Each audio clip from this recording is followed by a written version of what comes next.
I think I'm what Hollywood would call ethnically ambiguous.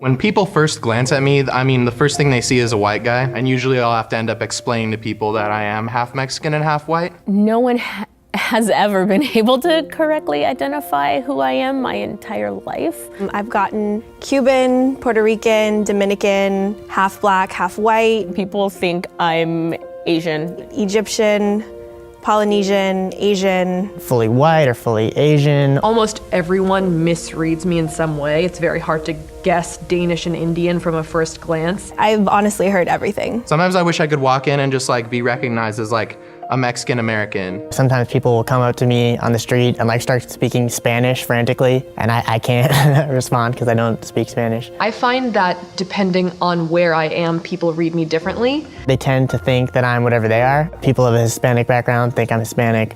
People who are Asian think I look Asian. An interesting part of my journey as a young multiracial person growing up was rejection from sort of both sides of my ethnic identity. Just something that I grew up with my whole life. Like, I don't fit in. I don't belong to any ethnic group 100%. I never saw myself as different from anybody else until someone else pointed it out. The last thing you want to do is stand out. You want to blend in as much as possible. We talk about race like it's this like built-in intrinsic thing, but the reality is we're mostly talking about looks, right? If I'm going to be white, well then why can't I have blonde hair and blue eyes? If I'm going to be Mexican, then why can't I have dark skin and speak perfect Spanish?